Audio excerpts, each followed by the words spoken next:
لنکا سے جا رہا تھا عرب کی طرف. ہندو ایکسپلائٹ کرے گا, ہماری تہذیب کو ختم کرے گا. آپ کن بندھنوں میں ہمیں باندھ رہے ہیں؟ تو اللہ ایک چانس دے کر دیکھ لینا چاہتا تھا کہ یہ کرتے کیا ہے. 57 سال ہو گئے ہمیں, جو ملک لیا تھا اسلام اسلام اسلام اسلام کی رٹ لگا کر, وہ کہاں اسلام لایا؟ کچھ لوگ ٹی وی کو بھی حرام کہتے ہیں, برائے مہربانی وضاحت کریں. میں سب سے پہلے عنوان میں 2 چیزوں کی اصلاح کرنا چاہتا ہوں. دیکھیے, بر صغیر کی اصطلاح غلط ہے. بر صغیر تو کسی چھوٹے سے جزیروں کو بھی کہہ دیں گے, چھوٹی خشکی. یہ ترجمہ کیا گیا ہے سب کانٹیننٹ کا. کانٹیننٹ کہتے ہیں بر اعظم کو, بر اعظم کانٹیننٹ. تو اعظم سے نیچے آتا ہے عظیم. یہ بر عظیم ہے ہند, بر عظیم ہے پاک و ہند. آج ہم اسے پاک و ہند کہیں گے, پہلے یہ بر عظیم ہند تھا. یہ غلط لفظ ہمارے ہاں لکھنے میں بولنے میں آ گیا ہے. بر صغیر تو کسی چھوٹے سے جزیرے کو بھی کہہ دیں گے, چھوٹی سی خشکی. یہ بہت بڑی خشکی ہے. یہ بر اعظم ایشیا کا ایک بہت بڑا علاقہ ہے, اس لیے اعظم سے ایک سیڑھی نیچے اتریے تو عظیم ہوتا. یہ بر عظیم ہے, بر صغیر نہیں. اسی طرح مسلمان غیر اسلامی ریاست میں اس میں بھی ایک مغالطہ ہے, گویا کہ دنیا میں کوئی خالص اسلامی ریاست بھی ہے, جبکہ آج دنیا کی تمام مسلمان مملکتیں خالص غیر اسلامی ہیں. تو گویا کہ بنیادی طور پر کوئی فرق واقع نہیں ہوا. مسلم اکثریت کا ملک ہونا اور بات ہے, اور اسلامی ریاست ہونا اور بات ہے. زمین و آسمان کا فرق. بہرحال ان دونوں موضوعات پر میں کوشش کروں گا کہ اپنے خیالات آپ کے سامنے رکھوں, اور مجھے اندیشہ ہے کہ آپ میں بہت سے حضرات میری بعض آراء سے اتفاق نہیں کریں گے, لیکن میں خلوص و اخلاص کا تقاضا پورا نہیں کروں گا, نہ اپنی ذات سے نہ آپ سے. اگر وہی بات آپ سے نہ کہوں اور آپ کے سامنے نہ رکھوں کہ جو میری حقیقی رائے ہے, تو میں چند باتیں رکھوں گا, قبول کرنا نہ کرنا آپ کا کام ہے. دیکھیے, بر عظیم پاک و ہند کے ضمن میں سب سے پہلے تو 2 بدقسمتیوں کو نوٹ کر لی. پہلی بدقسمتی یہ کہ یہ بر عظیم دور نبوت کی سعادتوں سے محروم رہا. دور نبوت میں یہاں تک دعوت اسلام نہیں پہنچی. اکا دکا کوئی لوگ مسلمان ہوئے ہیں. مالابار کا کوئی راجہ تھا جس نے شق القمر کا معجزہ اپنی آنکھوں سے دیکھا تھا. اسے جب معلوم ہوا یہ تو اصل میں ایک عرب میں پیدا ہونے والے رسول کی انگلی کے اشارے سے ہوا تھا, تو وہ ایمان لے آیا. لیکن یہ آئسولیٹڈ واقعات ہیں. بحیثیت مجموعی بر عظیم پاک و ہند دور نبوت کی برکات سے محروم رہا. پھر یہ کہ دور خلافت راشدہ کی برکات سے بھی محروم رہا. یہاں اسلام کسی قابل ذکر حیثیت میں آیا ہے دور بنی امیہ میں, وہ بھی کسی دعوت و تبلیغ کے مثبت مقصد کے لیے نہیں, بلکہ ایک انتقام اور بدلے کے لیے کہ کچھ مسلمان تاجروں کا ایک بحری قافلہ جو سرندیپ سے لنکا سے جا رہا تھا عرب کی طرف, اسے یہاں کراچی کے قریب اسے یہاں کے سندھی ڈاکوؤں نے لوٹ لی. اس پر مطالبہ آیا اسلامی مسلمان حکومت کی طرف سے. وہ ملوکیت تھی, اب وہ اسلامی حکومت اس معنی میں نہیں رہی تھی جس معنی میں کہ خلافت راشدہ اسلامی حکومت تھی, کہ جو قیدی ہیں تمہارے پاس رہا کرو اور کمپنسیٹ کرو جو بھی نقصان یہاں ان مسلمان تاجروں کا ہوا ہے. جب اس کے جواب میں بالکل منفی رد عمل موصول ہوا تو پھر چڑھائی کا فیصلہ کیا گیا, گویا کہ یہ ایک سزا دینے کی ایک مہم تھی. بہرحال اس وقت جو اسلام یہاں آیا تھا اس کے کریکٹرز اس اسلام سے کچھ مختلف تھے جو بعد میں یہاں آیا. وہ اسلام جو محمد ابن قاسم کی سرکردگی میں سندھ میں آیا اور سندھ سے آگے بڑھ کر ملتان بلکہ موجودہ پاکستان کے تقریباً پورے نصف علاقے تک پہنچ گیا تھا, فٹ ہلز آف کشمیر تک. تو یہ اسلام خالص عربی اسلام تھا. ملوکیت تو آ گئی تھی لیکن بدویت اور عربیت جو ہے اس کی چھاپ اس پر ابھی گہری تھی. اور اس اسلام میں نہ ابھی فرقے تھے, نہ مسلک تھے, نہ حنفی, نہ مالکی, نہ شافعی, نہ حنبلی, نہ عقائد کے بارے میں بحثیں شروع ہوئی تھی, علم کلام کی بحثیں ہوئی تھی, نہ ابھی یونانی فلسفے اور منطق کا حملہ ہوا تھا, ابھی کچھ نہیں تھا. سادہ اسلام. اسلام اپنی اصل سادگی پر برقرار تھا, چنانچہ اس کی قوت تسخیر بڑی زبردست ثابت ہوئی. اور خاص طور پر محمد ابن قاسم جو نوجوان 17-18 برس کا نوجوان اور نہایت نیک اور پاک باز, سندھ کے ہندوؤں نے جو اپنی ایک روایت ہے کہ اس طرح کا آدمی تو کوئی اوتار ہی ہو سکتا ہے. فارسی میں بھی کہا جاتا ہے کہ در جوانی توبہ کردن شیوے پیغمبری است. جوانی کے اس عمر میں بھی کوئی شخص پاک زندگی گزار رہا ہو تو یہ تو پیغمبروں کا طریقہ ہے. اور ہندوستان میں تصور پیغمبروں کا نہیں تھا، اوتاروں کا تھا، تو اسے بھی ایک اوتار سمجھ کر اس کی مورتیاں تراش کر مندروں میں رکھ لی گئیں اور ان کو پوجا جانے لگا. یہی چیز اس کے لیے خطرے کا سبب بن گئی ہے، کیونکہ اب بیک ہوم اسلام کا جو اصل گھر تھا عرب، اس میں ملوکیت آ چکی تھی، اور ملوکیت کبھی اسے برداشت نہیں کر سکتی کہ کوئی اور شخص اتنا پاپولر ہو جائے کہ اسے چیلنج کر سکے. لہذا محمد بن قاسم کو بلایا گیا اور شہید کر دیا گیا. اب اس کے بعد ظاہر بات ہے کہ وہ اسلام ریسیڈ کرنا شروع ہوا، واپس آنا شروع ہوا. اس کے کچھ اثرات اس علاقے میں رہ گئے، لیکن اسلام کی واپسی ہو گئی. یہ اسلام کا پہلا ورود تھا بر عظیم کی سرزمین پر. اس کے بعد اسلام آیا ہے 300 برس بعد، اور اب یہ آیا ہے شمال مغربی سرحدی صوبے میں جو درے ہیں، کوہ سلیمان میں، کوہ ہندو کش اور کوہ سلیمان میں، درہ خیبر ہے، درہ ٹوچی ہے، درائے گومل ہے، درائے بولان ہے، یہاں سے آنا شروع. اس اسلام کی خصوصیات کچھ اور تھی. ان 300 سالوں میں فقہی مسالک بھی پیدا ہو چکے تھے، حنفی، مالکی، شافعی، حنبلی، ان کے درمیان اختلافات بھی تھے، بحثیں بھی تھیں، مناظرے بھی تھے. دوسرے ایک خاص جو ہے تصوف کا فن جو ہے وہ بہت ترقی کر چکا تھا، اور اس میں اکثر و بیشتر وحدت الوجود کا تصور اس کی بنیاد میں موجود تھا. تیسری بات یہ نوٹ کیجئے کہ یہاں جو لوگ آئے وہ سب حنفی تھے، اور یہ ترک قبائل ہی تھے در حقیقت، اور ترکوں میں سے بھی غلام لوگ تھے. اسی لیے پہلا خاندان مسلمانوں کا یہاں خاندان غلاماں کہلاتا ہے. ترک غلام تھے یہ، جو اپنی ذاتی صلاحیت اور اپنی استعداد کی بنا پر ترقی کرتے کرتے بادشاہت کے مقام تک پہنچے. عالم اسلام میں اس وقت 2 عظیم جگہوں پر غلاموں کی حکومت تھی، اور اس سے اندازہ ہو سکتا ہے کہ اسلام میں غلاموں کا فیوچر کتنا روشن ہے. ممالک، مملوک، یہ مصر میں حکمران تھے، وہ بھی غلام تھے. خاندان غلامہ، قطب الدین ایبک، شمس الدین التتمش، یہ سب کون تھے؟ غلام. بہرحال اب جو اسلام آیا اس میں قیادت کی ایک تسلیس پیدا ہو چکی تھی، توحیدی شان نہیں رہی تھی. خلافت راشدہ میں قیادت توحیدی تھی. خلیفہ وقت ہی حاکم بھی تھے، خلیفہ وقت ہی مجتہد بھی تھے، عالم بھی تھے، اور وہی سب سے بڑے اللہ والے بھی تھے. لیکن اس کے بعد جو اسلام میں قیادت جو ہے مسلمانوں کی 3 شاخوں میں بٹ گئی. سیاسی قیادت وہ تو قبائلی عصبیت کی بنیاد پر قائم ہو رہی ہے، تو سیاست تو ہو گئی طاقت کے بل پر، جس کی لاٹھی اس کی بھینس. اس کے بعد جو اس دینی قیادت تھی وہ 2 حصوں میں منقسم ہو گئی. علمی قیادت، علماء، مفسرین، فقہاء، محدثین، اور ایک ہو گئی صوفیاء کی قیادت. تو یہ تھی کیفیت جس میں کہ بر عظیم پاک و ہند میں اسلام وارد ہوا ہے پہلے ورود کے 300 برس بعد. اب اس کے 500 برس کے بعد یہاں ایک اور ایلیمنٹ آیا، اور وہ تھا شیعیت کا. آپ کو معلوم ہے کہ سن 1000 عیسوی میں پاکستان کا جو علاقہ اس وقت کا ہے یہ عالم اسلام میں داخل ہو چکا تھا. شہاب الدین غوری وغیرہ کی حکومت وہاں تک تو تھی. البتہ دہلی پر 1206 میں تخت دہلی جو ہے مسلمانوں کا 1206 میں شروع ہوا. بہرحال اس کے بعد ہم کہہ سکتے ہیں کہ 300 برس بعد یہاں پر یہ شیعیت آئی ہے، داخل ہوئی ہے، ورنہ اس سے پہلے خالص سنی اسلام تھا اور خالص حنفی. شیعیت کی وجہ سے جو کچھ بھی بعد میں اسلام کو یہاں پر اس تقسیم کی وجہ سے، شیعہ سنی اختلافات کی وجہ سے جو بہت بڑے بڑے نقصانات اٹھانے پڑے، ان میں سے مثلاً 2 کا میں تذکرہ کرنا چاہتا ہوں.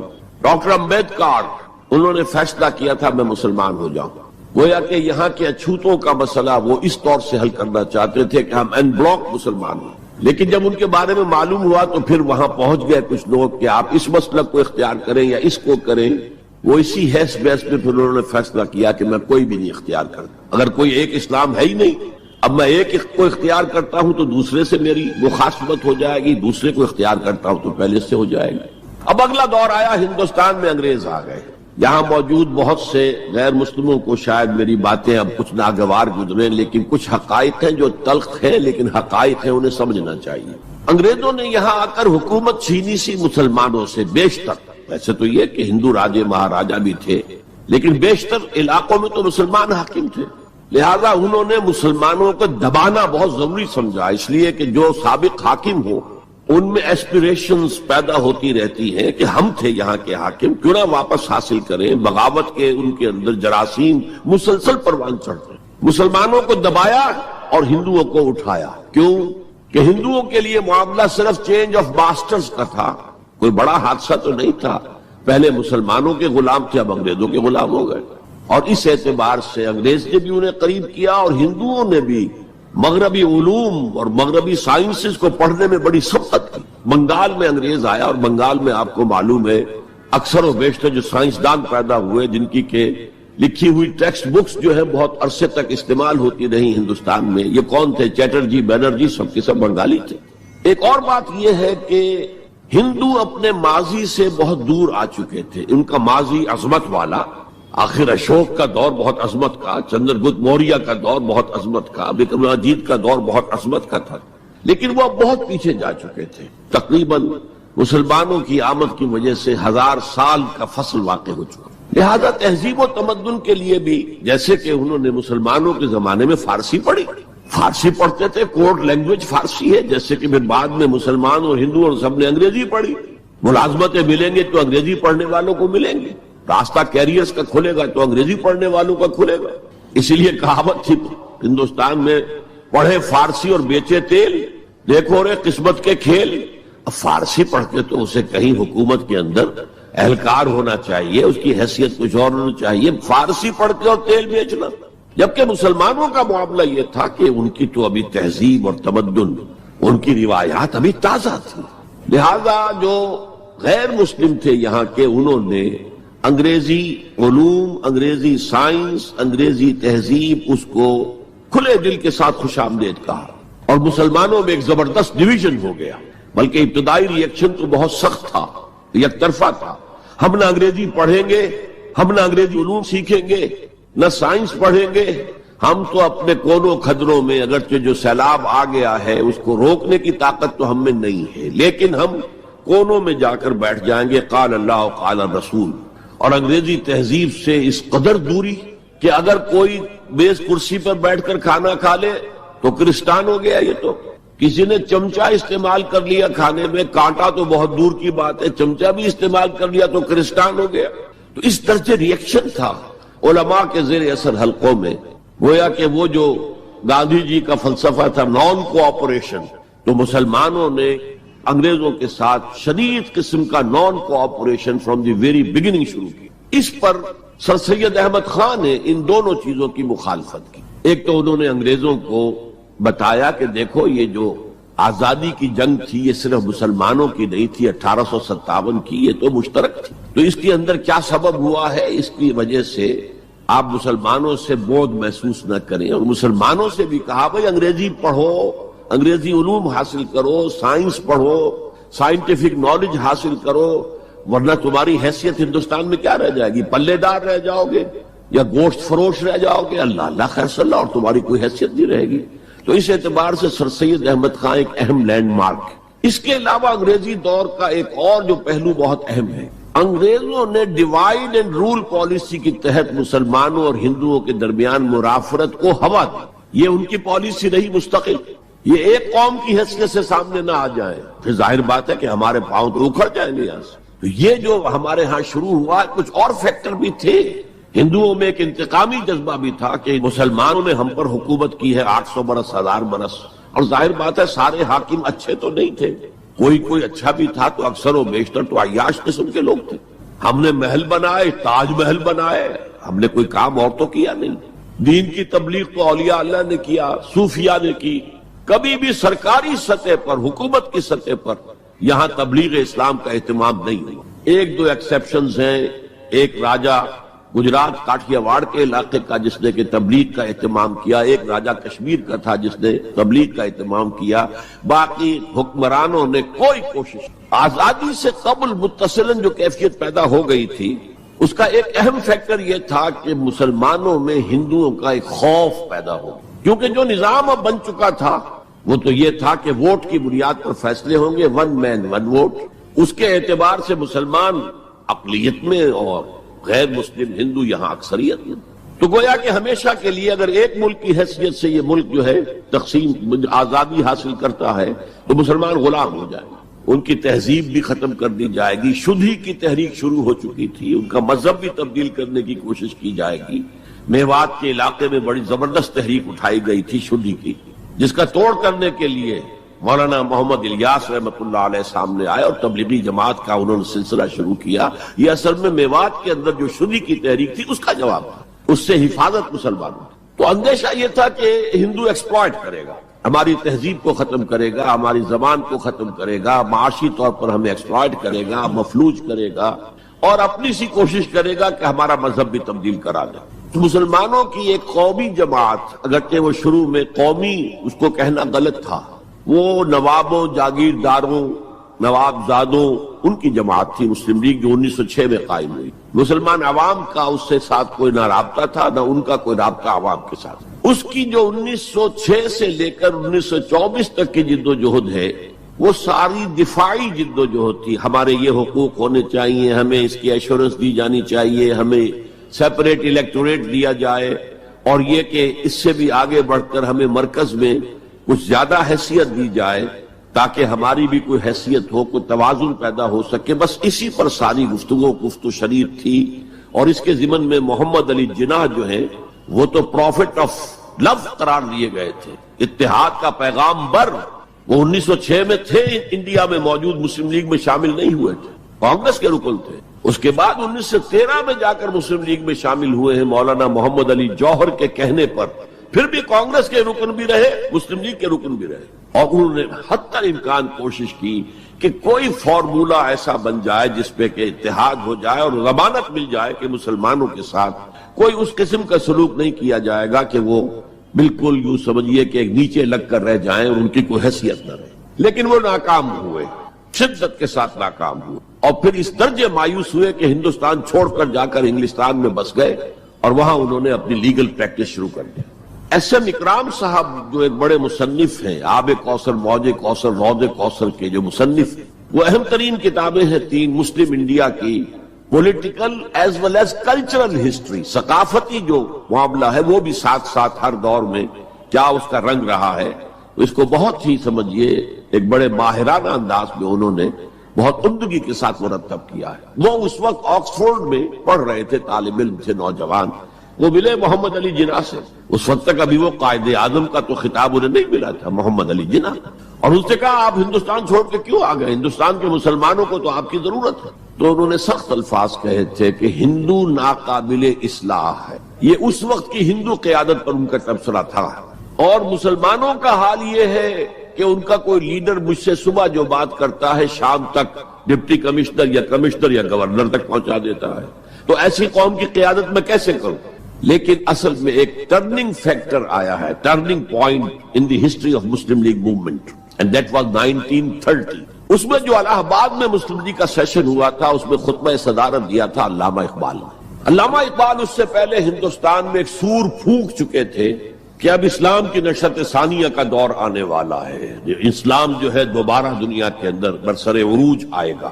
ایک امید افزا صورتحال علامہ اقبال نے اپنی ملی شاعری سے پیدا کر دی۔ کتاب ملت بیضا کی پھر شیرازہ بندی ہے، یہ شاخ ہاشمی کرنے کو ہے پھر برگ و بر پیدا، سبق پھر پڑھ صداقت کا، شجاعت کا، عدالت کا، لیا جائے گا تجھ سے کام دنیا کی امامت کا۔ نوا پیرا ہو اے بلبل کے ہو تیرے ترنم سے، کبوتر کے تنے نازک میں شاہی کا جگر پیدا۔ اور ویسٹرن سیویلائزیشن کو انہوں نے چیلنج کیا تھا، دیار مغرب کے رہنے والوں خدا کی بستی دکان نہیں ہے، کھرا جسے تم سمجھ رہے ہو وہ اب ذرے کم عیار ہوگا، تمہاری تہذیب اپنے خنجر سے آپ ہی خودکشی کرے گی، جو شاخ نازک پہ آشیانہ بنے گا ناپائیدار ہو۔ کہ یہاں فرسٹ ورلڈ وار کے بعد جو عالم اسلام کی کیفیت ہوئی تھی، اس پر کس قدر یاس انگیز، نا امیدی سے بھرا ہوا مرثیہ مولانا حالی نے لکھا تھا۔ قوم کی زبان اس وقت وہ قومی شاعر جو ہے قوم کی زبان ہوتا ہے۔ پستی کا کوئی حد سے گزر نہ دیکھے، اسلام کا گر کر نہ ابھر نہ دیکھے، مانے نہ کبھی مد ہے ہر جزر کے بعد دریا کا ہمارے جو اتر نہ دیکھے۔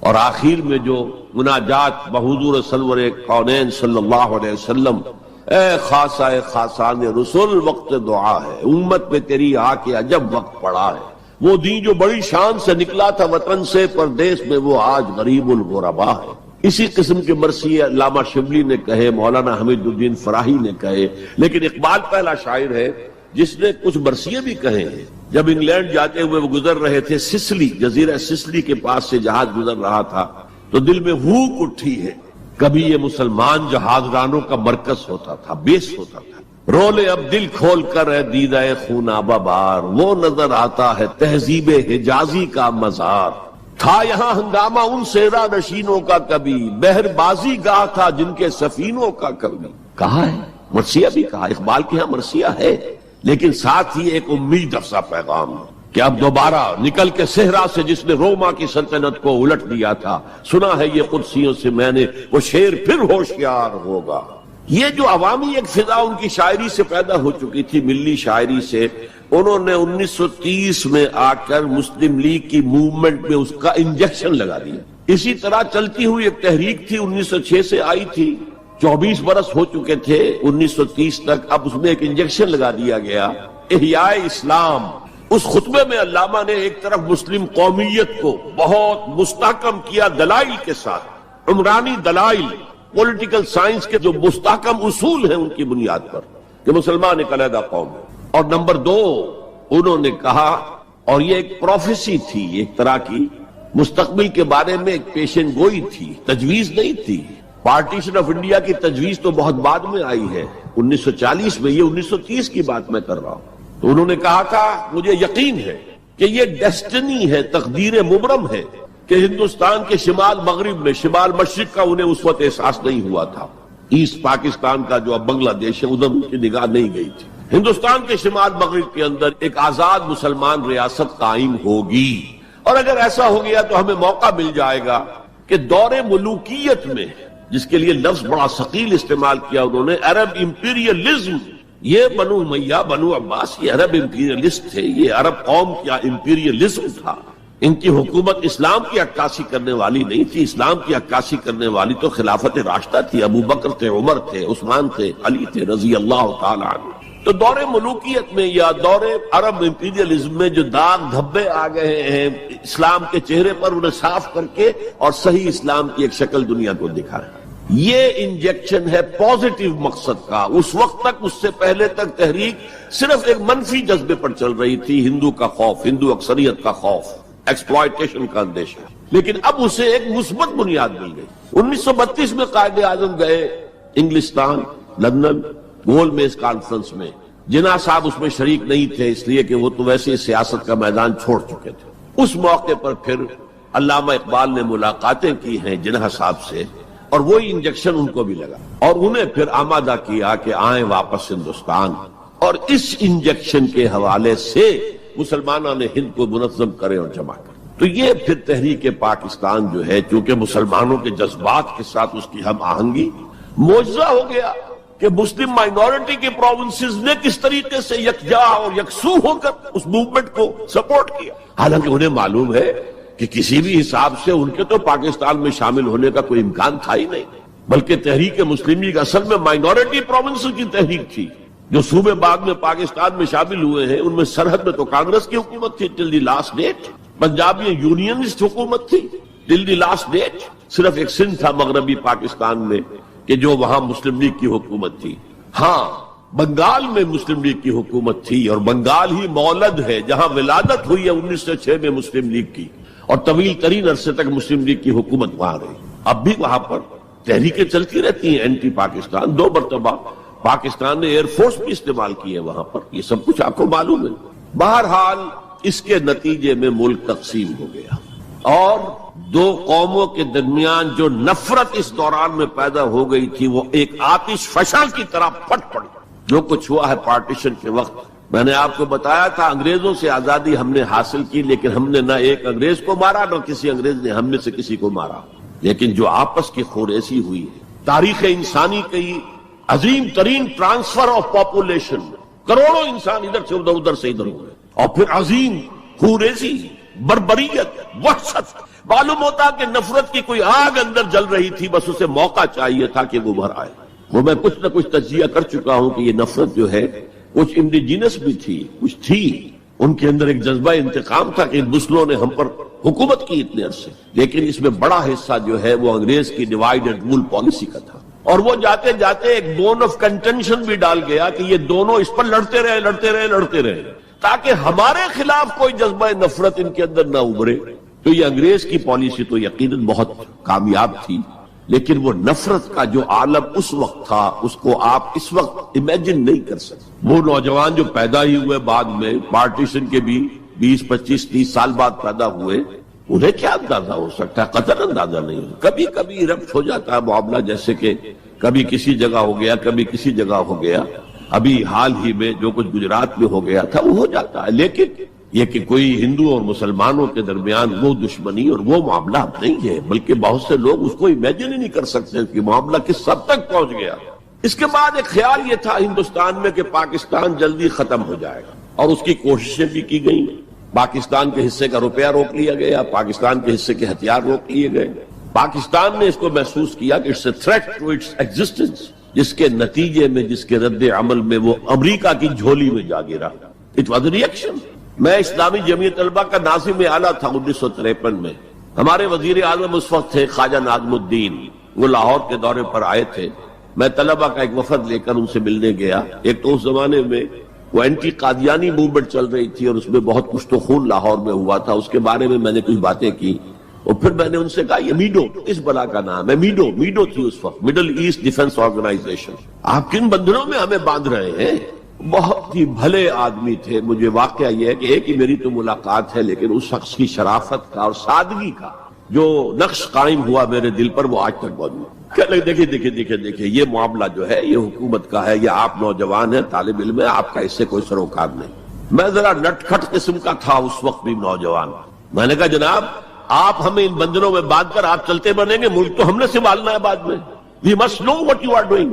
بس یہ کہنے پر اچھا آگے کوئی جواب نہیں۔ دیکھیں الفاظ 3 جملے ان کے سنا رہا ہوں، یہ پوری ہماری تاریخ کا لب لباب بنتا ہے۔ دیکھیے پنڈت جی تو نہیں چاہتے نا کہ پاکستان قائم رہے، پنڈت نہرو، اور ہم اکیلے تو ہندوستان کا مقابلہ نہیں کر سکتے نا، تو ہمیں تو کوئی سہارا چاہیے نا۔ 3 جملے، یہ پاکستان کی فورن پالیسی کا اول روز سے کارنر سٹون ہے۔ بلکہ یہاں میں ذرا ضمنی طور پر بتا دوں کہ پاکستان کے قائم ہونے اور قائم رہنے میں کتنا بڑا ہاتھ اور کتنا بڑا دخل پنڈت نہرو کا ہے۔ دیکھیے ایک جینیس شخص تھا ابوالکلام آزاد، جینیس، اس میں کوئی شک نہیں، اور کیبنٹ مشن پلان کا مرتب کرنے والا وہی تھا۔ کیبنٹ مشن پلان کو مسلم لیگ نے بھی تسلیم کر لیا کہ ہندوستان 3 زونز کے مشتمل ہوگا، آزاد ہوگا، مرکزی حکومت ایک ہوگی، ایک ویسٹرن زون، ایک ایسٹرن زون، ایک سینٹرل زون، یعنی تقریباً وہی جو پاکستان کا نقشہ تھا کہ ایک مغربی پاکستان، ایک مشرقی پاکستان، ایک نیچے بھارت۔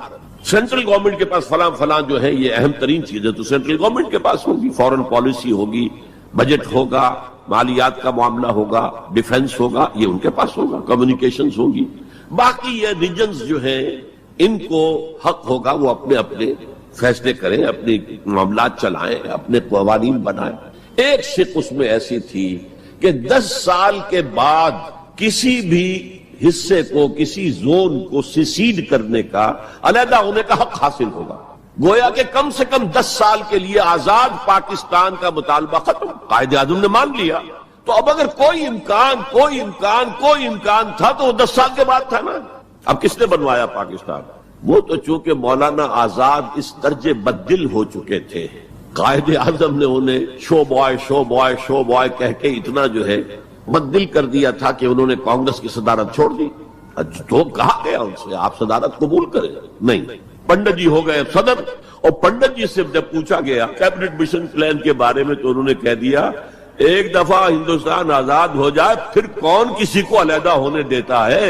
بات تو سچی تھی، نکل جاتی ہے جس کے منہ سے سچی بات مستی میں، فقیہ مسند بھی سے وہ رندے بادہ خار۔ اچھا بات تو سچی تھی لیکن کہنے کی نہیں تھی اس وقت۔ اس پر فوراً قائد اعظم نے ریورس گیئر لگایا کہ اگر نیت یہ ہے تو پھر ہم نہیں مانتے، وی آر گوئنگ بیک۔ تو عالم واقعہ میں پاکستان کس نے بنوایا 1947 میں؟ ہسٹری کا تجزیہ کیجئے، سمجھ گئے یہ کچھ اللہ تعالیٰ کی مشیت تھی۔ تمام انسانوں کے دل حضور کی ایک حدیث کے مطابق اللہ کی 2 انگلیوں کے مابین ہوتے ہیں، وہ جدھر چاہتا پھیر دیتا۔ یہ اللہ کی حکمت تھی.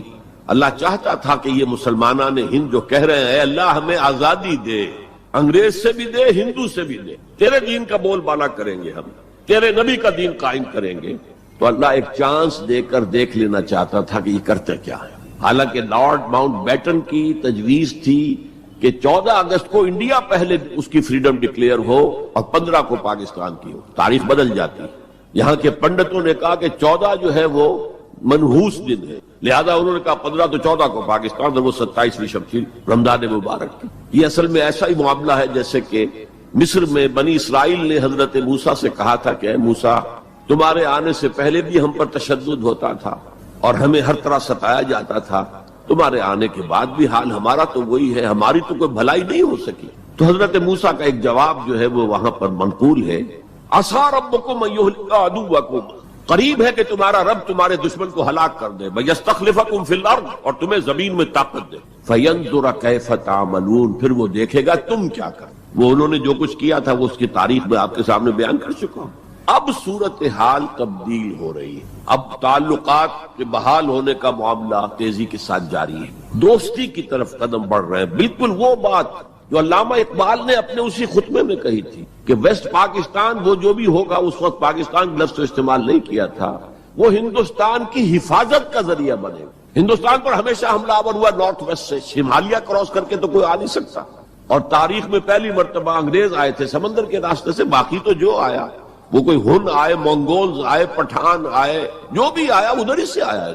تو یہ جو ہے ہندوستان کی پروٹیکشن کا ذریعہ بن جائے گا، اور واقعہ یہ کہ بن گیا، ورنہ یہ کہ کمیونزم سویپ کر کے پورے انڈیا کو لے جاتا. یہ پاکستان کے اندر وہ جو بھی مذہبی جذبہ ہے، چاہے وہ مثبت طور پر بروئے کار نہیں آ سکا، لیکن بے خدا کمیونزم کے خلاف جو مسلمانوں میں جذبات تھے، تو اس رو کو، اس سیلاب کو روکا ہے پاکستان. بہرحال اب صورتحال جیسا کہ میں نے کہا ہے کہ عام طور پر بھی اب آمد و رفت کی سہولتیں کی جا رہی ہیں، اور میں سمجھتا ہوں کہ وہ نسل بھی اب بیت چکی ہے جس کے دل میں وہ انتقامی جذبات تھے. کوئی رہ گئے ہیں ریمننٹس کچھ تھوڑے بہت کچھ لوگوں کے اندر، ورنہ بائی اینڈ لارج بحیثیت مجموعی وہ کیفیت اب باقی نہیں. امید یہ بھی ہو رہی ہے کہ کشمیر کا مسئلہ بھی حل ہو جائے یا ختم ہو جائے، ایز اے ڈسپیوٹ ختم ہو جائے. اللہ کرے کہ ایسا ہو جائے، اللہ کرے کہ ایسا ہو جائے. اور پھر بات وہ ہو جائے جو قائد اعظم نے کہی تھی جب ان سے پوچھا گیا تھا کہ ہندوستان اور پاکستان کے تعلقات کیسے ہوں گے. انہوں نے کہا جیسے کینیڈا اور یو ایس اے کے ہیں. اب آپ کو معلوم ہے کینیڈا اور یو ایس اے کے درمیان کتنے قریبی تعلقات. تو ان کا ویژن تو کچھ اور تھا، جو ہوا ہے وہ تو در حقیقت یو میں کال اٹ کہ یہ تو در حقیقت ستم ظریفی ہے، جو بھی تاریخ کی ستم ظریفی ہے. جو ہوا ہے کیا ہوا، nobody could imagine. نہ کانگریس کے لیڈرز اور نیتا اس کا امیجن کر سکتے تھے، نہ مسلم لیگ کے لیڈرز جو ہیں وہ اس کو امیجن کر سکتے تھے جو کچھ ہوا ہے. میں نے یہ ساری بحث اس لیے کہی ہے کہ میرے نزدیک اب بر عظیم ہند کے اندر اسلام کی دعوت کے بہترین مواقع موجود. صورتحال تبدیل ہو رہی ہے اور تیزی سے مزید ہوگی. یہ حالات کا تقاضا ہے. It's a march of history جسے کوئی روک نہیں سکتا. لہذا یہاں پر اب مواقع ہیں اور بہت عظیم مواقع.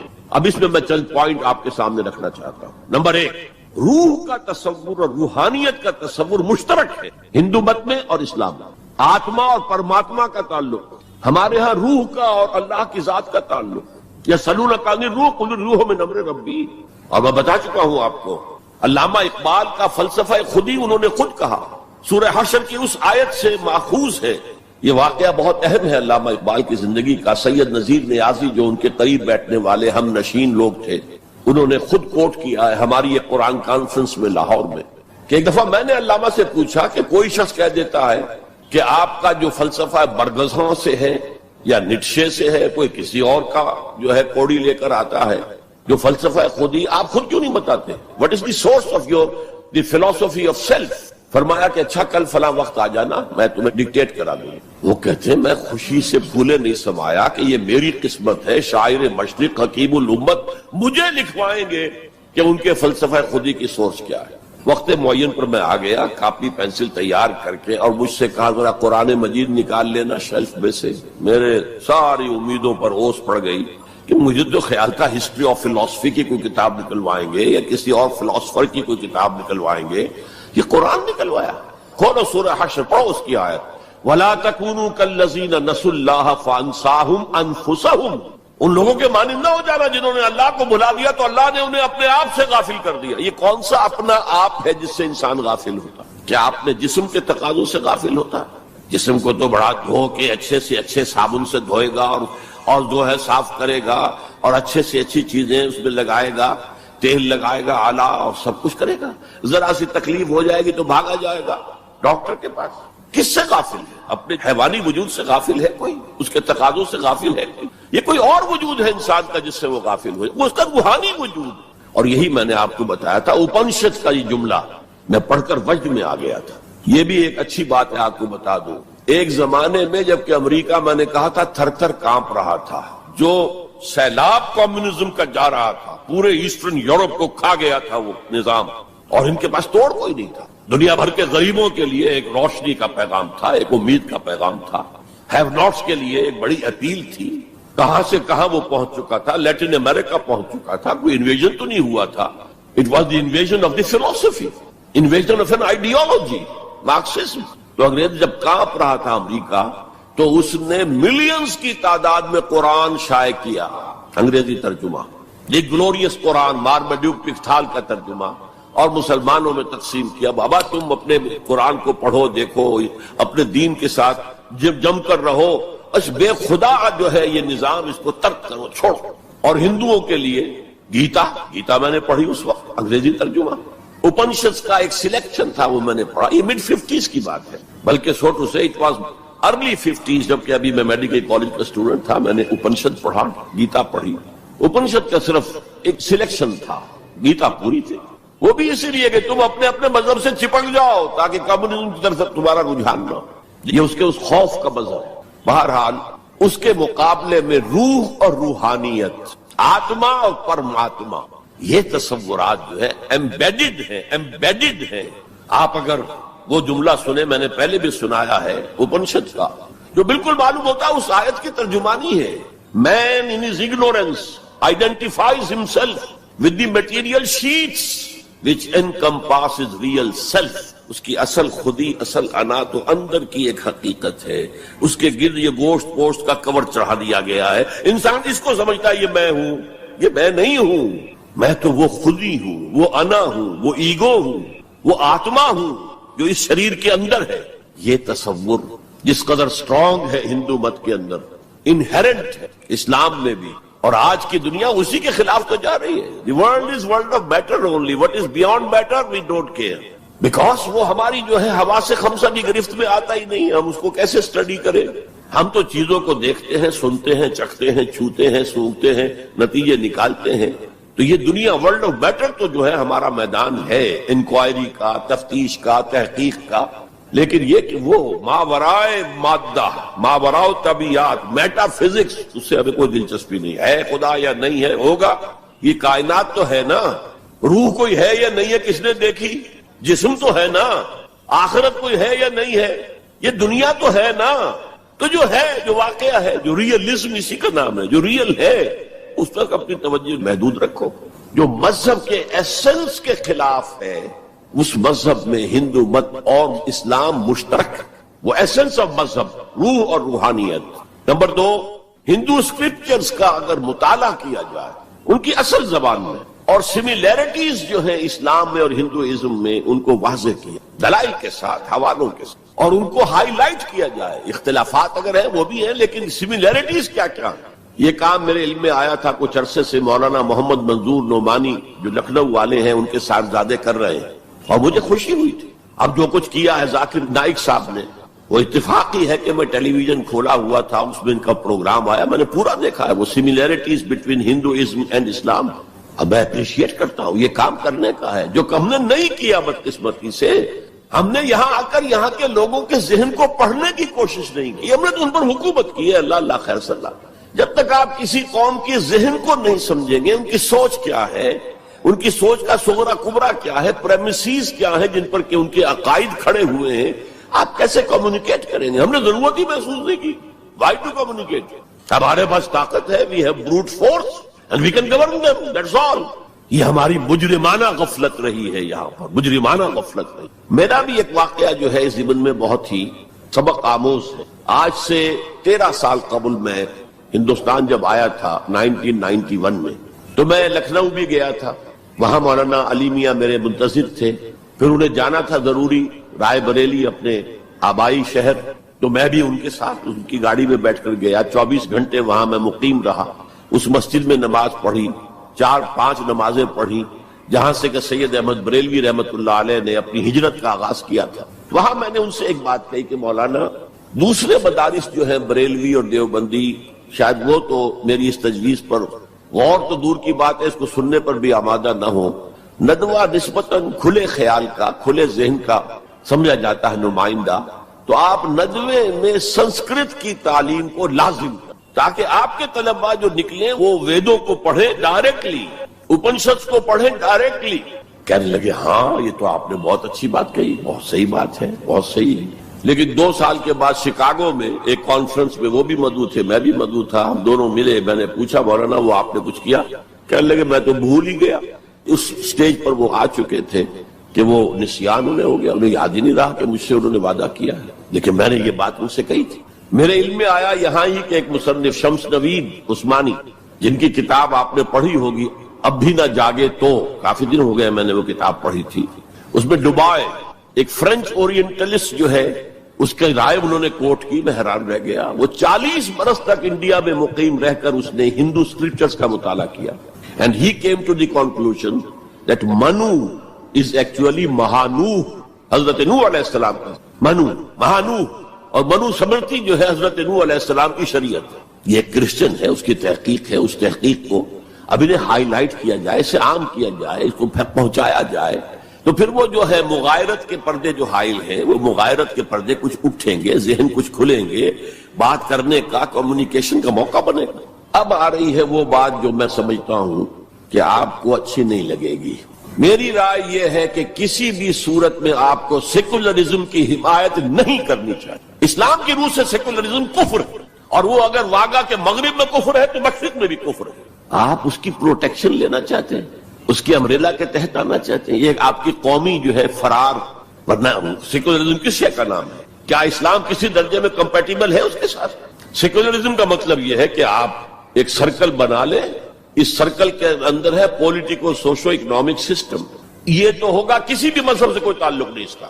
عوامی حاکمیت جو بدترین شرک ہے، اس کی بنیاد پر جو پارلیمنٹ آئے، جو کوئی مجلس ملی آئے، جو کوئی کانگریس آئے، وہ جو ہے قانون بنائے، ہومو سیکسولیٹی کو جائز قرار دے، اجازت ہے، ہومو سیکسول میرجز کو رجسٹر کروائے، ٹھیک ہے، it has no reference to any religion whatsoever ever.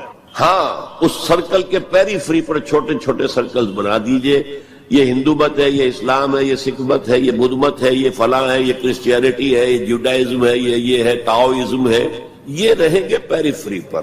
یہ انفرادی معاملہ ہے زندگی کا، اور اس میں آزادی ہے ہر ایک کو، جو چاہے بلیفز رکھے، ایک خدا کو مانے، 100 کو مانو، کسی کو نہ مانے، ٹھیک ہے، شہری تو ہے وہ، جس طرح چاہے پوجا پاٹ کرے، درخت کو پوجے، پتھروں کو پوجے، بتوں کو پوجے، ایک انسین خدا کو پوجے، جس کو چاہے پوجے، سورج کو پوجے، چاند کو پوجے، چاہے پوجے، سوشل کسٹم جو چاہے رکھے، بہرحال ہر ایک کا اپنا خیال ہے۔ ان چیزوں میں ہر شخص آزاد ہے، لیکن یہ پولیٹیکل سسٹم، یہ کرمنل لا جو بھی ہے، پھر اکنامک سسٹم، سود، سیوا، سب جائز ہیں۔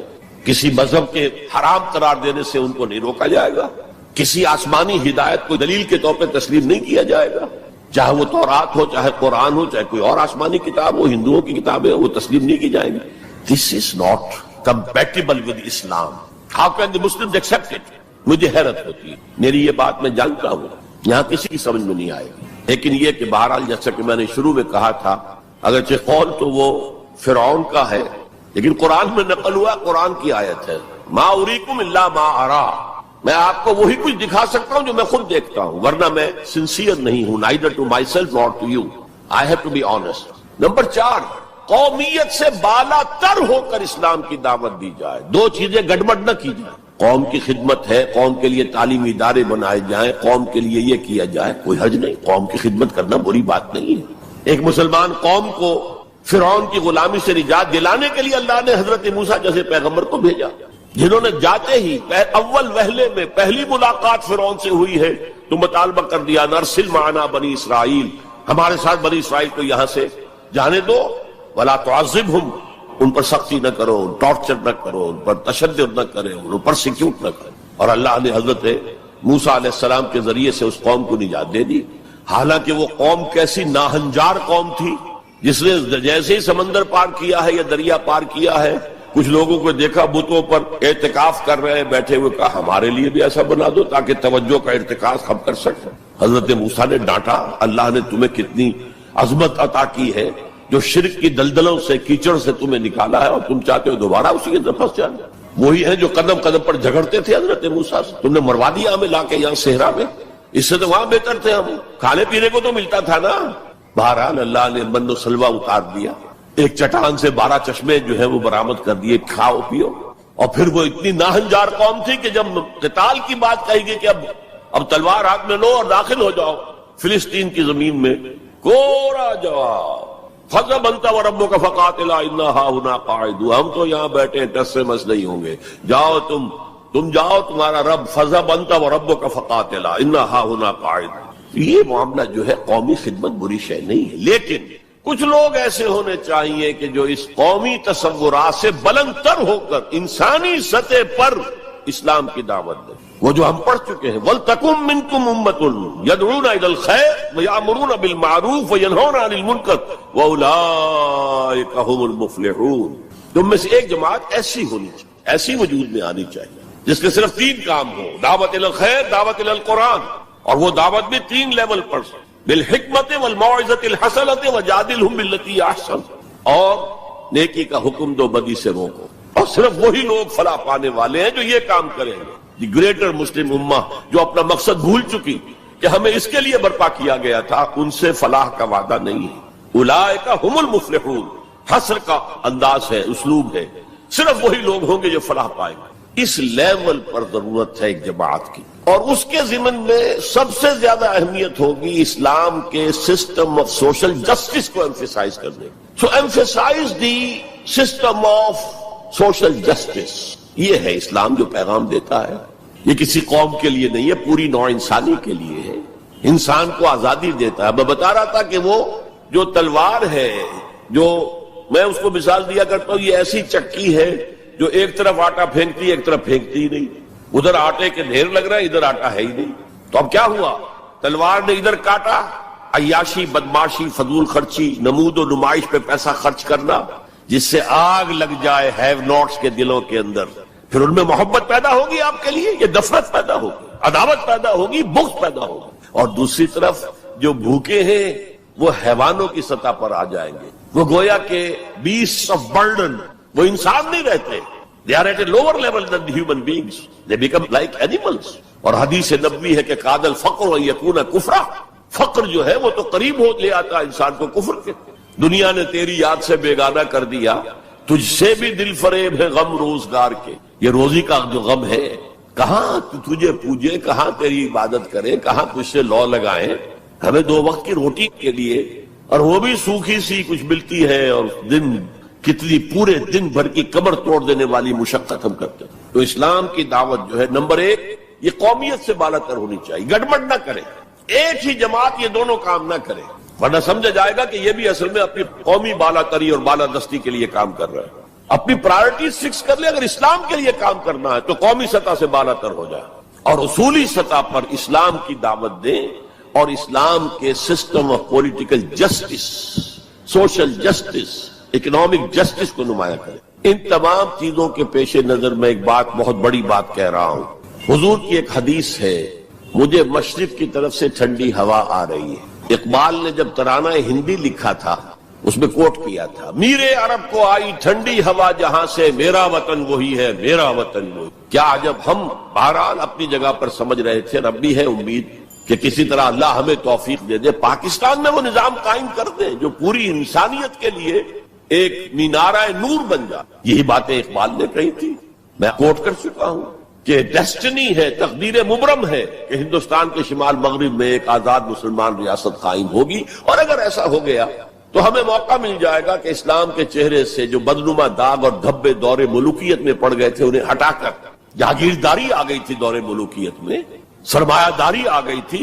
ابلیس کی مجلس شورا میں ابلیس سے کہلوایا ہے اقبال نے ابلیس کی زبان سے وہ اپنا پیغام دے رہا ہے. جانتا ہوں میں یہ امت حامل قرآن نہیں ہے، وہی سرمایہ داری بندہ مومن کا دین. جانتا ہوں میں کہ مشرق کی اندھیری رات میں بے ید بیضا ہے پیران حرم کی آستین. لیکن ایک عجیب بات کہی ہے، عصر حاضر کے تقاضاؤں سے ہے لیکن یہ خوف.